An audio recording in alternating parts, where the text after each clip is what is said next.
All right, guys, we are back, and I'm here to actually talk about the second round of matches in the group phase of the 2026 World Cup. I know there's still a lot of first round matches going on, but if I wait until all the first round matches are completed, then I won't have any time to put out these videos, so we have to stay ahead of time because there's so many groups to actually talk about. There's 12 groups this time around, and I've already done a lot of work to, stay ahead so that I could actually put out predictions for each and every game in the second round of matches in the group phase. Because for the first round, I didn't get to make my predictions. I just gave up, basically. I'm like, yeah, this is a bit too much. But we're going to be ahead of time this time around. So, Group A, round 2 predictions. We got Mexico, Czechia, South Africa, and the Korea Republic. Guys, I do have my notes here, so I'll be reading from my notes. Everything is not in the head. I'm not a computer. I have to refer to my notes. You see what I'm saying? So, yeah, bear with me. If you see me looking down, this is, I'm just a regular person doing my thing, man. You know what I mean? So, Mexico versus South Korea. Let's talk about that fixture, where that game will be on Thursday, June 18th in Guadalajara, Mexico. In the previous fixture, Mexico defeated South Africa 2-0 in the opening match of the 2026 World Cup, where South Africa was reduced to 9 men and Mexico was reduced to 10 men later on in the game. It was job done for Mexico, but it was not the most polished performance, so they have a lot of work to do coming up against a very spirited South Korea, who pulled off a brilliant win in their match against Czechia coming from behind. So South Korea ain't no joke, man. You see what I mean? And they're coming up against the hosts at home. It's going to be tough. So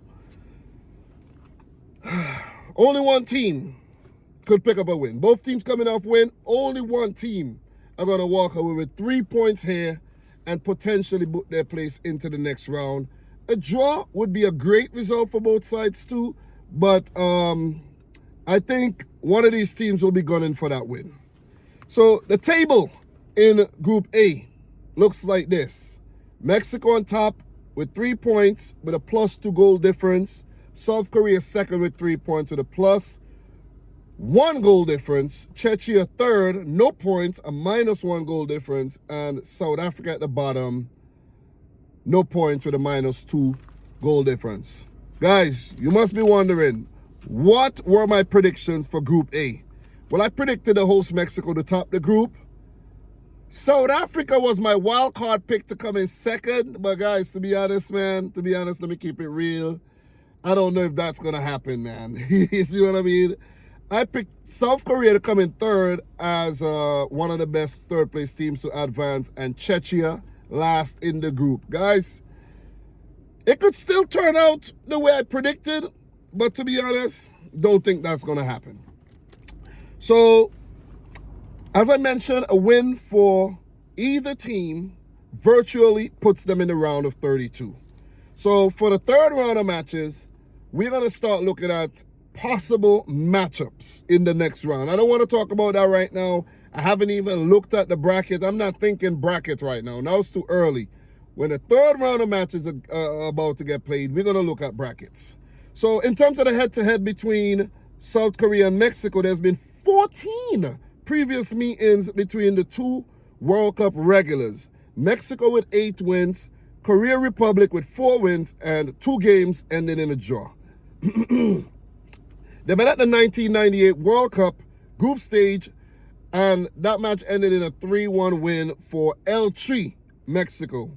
They also met again at 2018 Russia in the group phase, and that was also a 2-1 win for Mexico.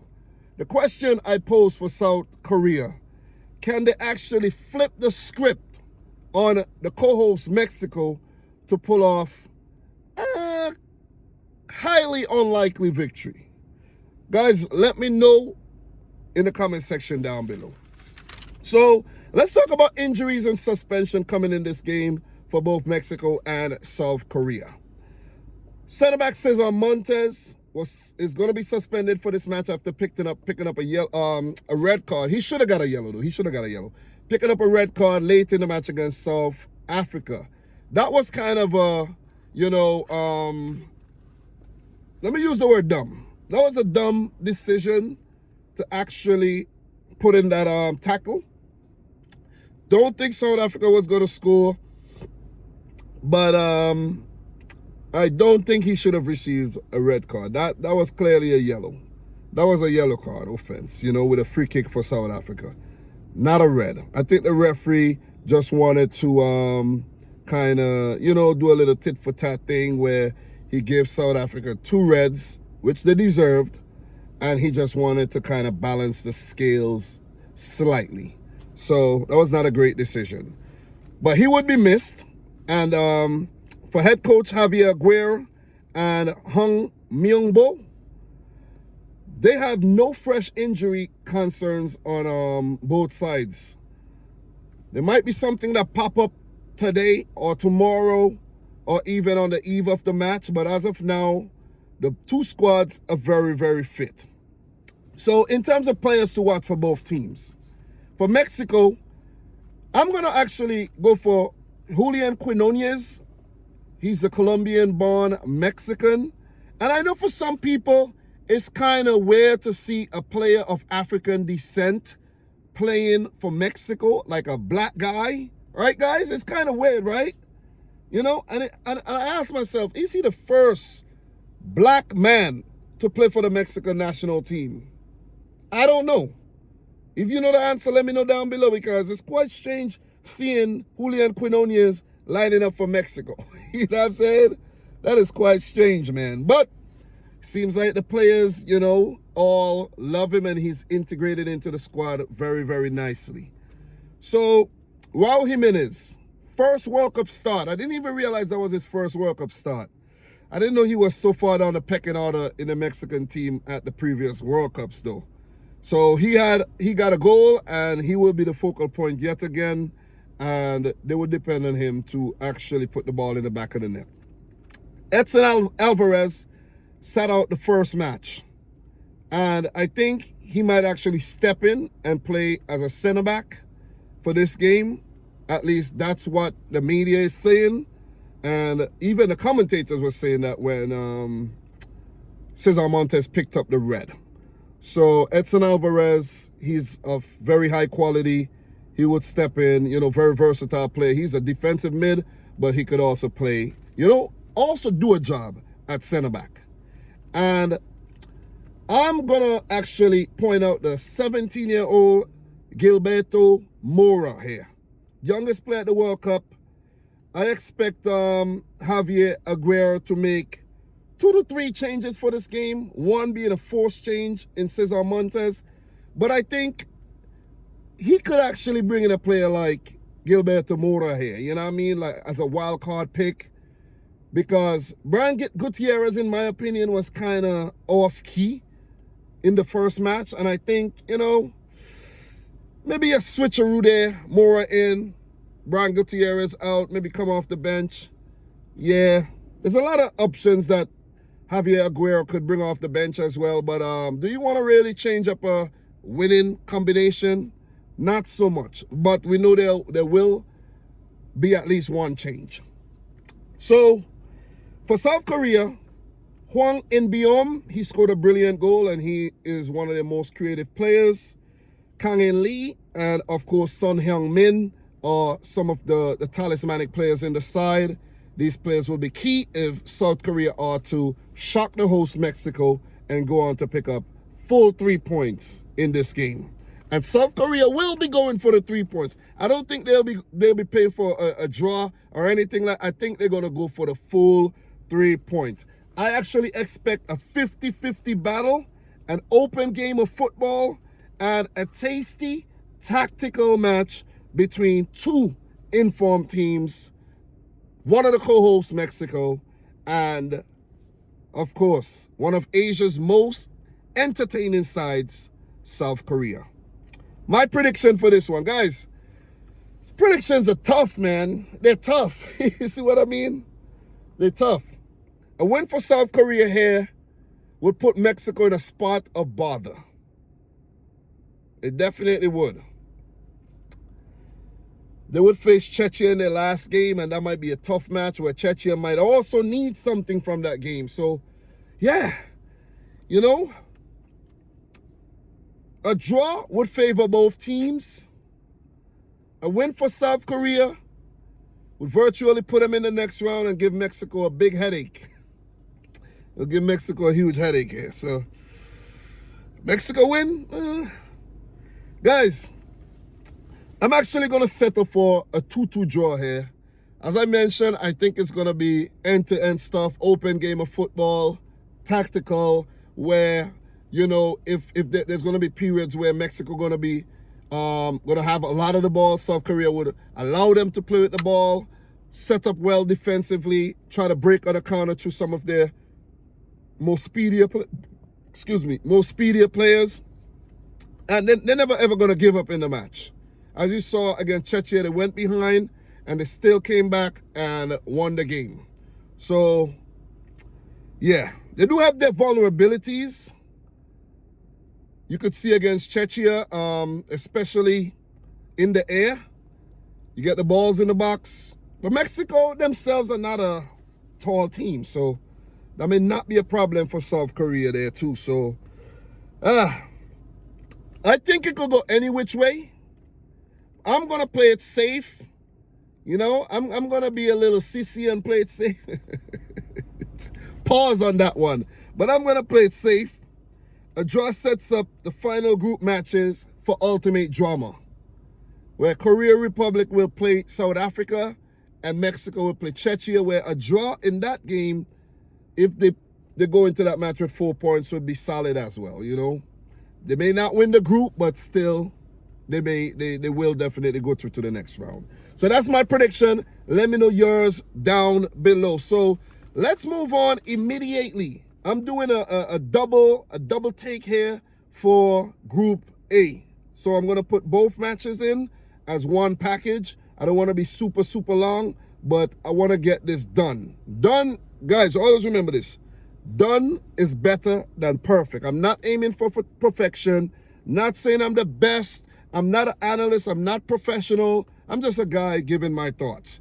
So, Czechia versus South Africa. This game will be played in Atlanta, Georgia, USA. In the previous fixture, of course, when Mexico defeated South Africa in the opening match of the World Cup 2-0. And South Korea came from behind to beat Czechia 2-1. Both teams are coming off losses and need to bounce back to keep their tournament hopes alive. As I mentioned before, the table, Mexico on top with a +2 goal difference, South Korea second with a +1 goal difference, Czechia third with a -1. What am I mixing up my goal difference? A -1 goal difference, and South Africa at the bottom of the group with a -2 goal difference. It's starting to get a little hot in here. I turn up the fan a little bit too loud. But in terms of head-to-head, the two teams met once in the 1997 FIFA Confederations Cup, and that game ended in a 2-2 draw. And if you don't know, back in 1997, Bafana went into that FIFA Confederations Cup, which was a warm-up, like a precursor to the 1998 World Cup. That's a thing that they used to do, but they've since abolished that tournament. And South Africa went into that went into that tournament as African Cup of Nations champions. And for the Czech Republic, they went into that as Euro 96 runners-up. So, quality teams, man, quality teams. So, can the two teams be separated this time around? One previous meetings, could we see Czechia run away with the victory? Could South Africa bounce back from a horrible opening match performance where it seems like their nerves were just all over the place and they couldn't keep the poise about themselves? And I describe that as one of the worst performances I've ever seen in a World Cup game since I've been watching World Cups, to be honest. I know it might sound harsh, but they didn't look like a quality team in the opening match. So, Injuries and suspension here. For Czechia, they have no reported injury concerns as of this moment. But for South Africa, Themba Zwane and Yaya Sithole, they are suspended. They received a one-match suspension. I don't know if the Zwane suspension is one game, since that was like a violent act against a player. Maybe it's just one match. But he deserves 2 matches though, you know. His World Cup should be over pretty much if South Africa failed to get out the group, because why in the world are you smacking a player in the face and you're at the biggest stage in world football and possibly sport? Stupid, if you ask me, man. Stupid, you know. I know it's harsh words, but it's kind of, come on, man. Come on, like, be smarter than that. Seriously, be smarter than that, man. You let down the team, you let down the nation. So, yeah, that was crazy. But no fresh injuries reported for South Africa. So, in terms of players to watch for both teams, for Czechia, center-back Ladislav Krejci, he's the captain, and he's a big threat on set pieces. They have a lot of players that are threats on set pieces, but he scored in their last 3 competitive fixtures, so that's a sign that you gotta mark him well, because he's deadly in the air. Thomas Shusek, as we know, he likes to roam about the midfield, help out in defense, and on set-piece situations, oh my God, the man is just disgusting, you know? So, also, Lyon's very own Pavel Sulch has emerged as one of their more creative players. I know Adam Hložek is a young talismanic player as well, amongst others. But these are the players that I've identified to actually, you know, make a difference in the game. I know everybody's going to make a difference, but you want to point out some individuals that, you know, could possibly make a difference. For South Africa, goalkeeper Ronwen Williams kind of saved face against Mexico by pulling off some really good saves, even though he was the orchestrator for some of the mistakes that were made by South Africa. So he would want to kind of stop rolling the ball out to the defender while the other team is pressing. Like, use your brain, you know, just get the ball down the field. I know that's your style of play or whatnot, but do it smarter. This is not Barcelona. This is not Man City under Pep Guardiola. You feel me? Get the ball out of there, play smarter football, man. You see what I mean? Stop with the horizontal, you know, passing and, you know, try to pass out from the back. It's going to hurt you, especially against teams that's pressing. I don't think Czechia will be pressing as much as, you know, pressing as much as a team like South Korea or even Mexico. But come on, man. Come on. Come on. You got to be smarter than that. Players like Lyle Foster, I'm going to call these players out. Lyle Foster, Teboho Mokoena, and Ikram Reyners. We might see some changes here. We will definitely see some household changes here made by Hugo Broos, in my opinion. These more experienced players did not step up to the plate. They didn't. They didn't, man. When opportunities were, when South Africa were on the attack and they looked like they were about to create something, everything just fizzled out because of the lack of quality. The end product was terrible. Passing was not precise enough, and you know, it was just a big letdown on the day. So yeah, if these guys don't step up, we could see a repeat of Matchday 1, in my opinion. So as I mentioned, I expect Hugo Broos to make a few changes here. It's understandable. Maybe 3 to 4 changes. Well, 2 forced changes. No, 1 forced change because Zwane came off the bench. But I expect 2 to 3 more changes because it's now or never. It's do or die for South Africa. If you lose this game, I don't think 3 points will be enough with their goal difference to go through to the next round. And, you know, pretty much. Maybe some change of tactics as well. Let's see. For Czechia, they won't need to change much from game 1, in my opinion, even though they lost the match. They weren't horrible as South Africa, you know. So they could have easily won the game. Maybe 1 or 2 changes, the most. Maybe a little tweak here and there. But more of the same from Czechia in this match, in my opinion. My prediction for this game. Video 20 minutes in. A little too long for my liking, but gotta get the information out, right? It's hard to see South Africa winning this game.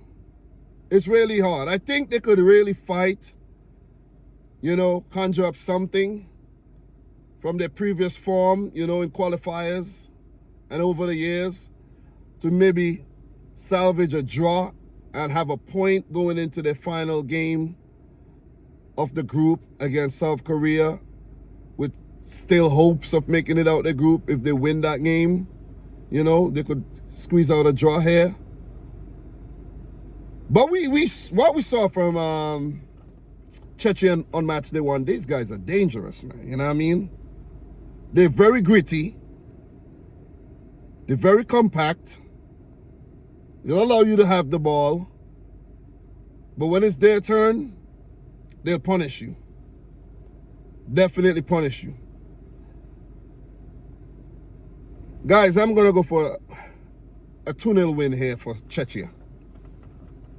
This is not how I predicted the group to really turn out, but it's hard to predict South Africa too. You'll be a man to predict South Africa to win this game from what we saw on Matchday 1. Who knows, they could turn their fortunes around. They could really wake up and play better football, but I don't see it happening at all. I really don't. I don't. So, Czechia stay alive, in my opinion. 3 points going into their final group game against Mexico, the host, which will be very tough. And South Africa virtually eliminated from the 2026 World Cup. So, guys, let me know your thoughts down below. I'm your boy, Dominic. You know, just doing my thing, man. You know, if you don't know by now, I covered the 2018 World Cup, the 2022 World Cup. I wasn't going to do this World Cup, but it was a late decision. And I'm like, you know what? Let's get it done, man. Let's get it done. So, thanks a lot. Subscribe if you like the video if you haven't yet done. So, let me know your thoughts down below. And until my next one, peace out. Rich Squad. Guys, we'll talk in the next video.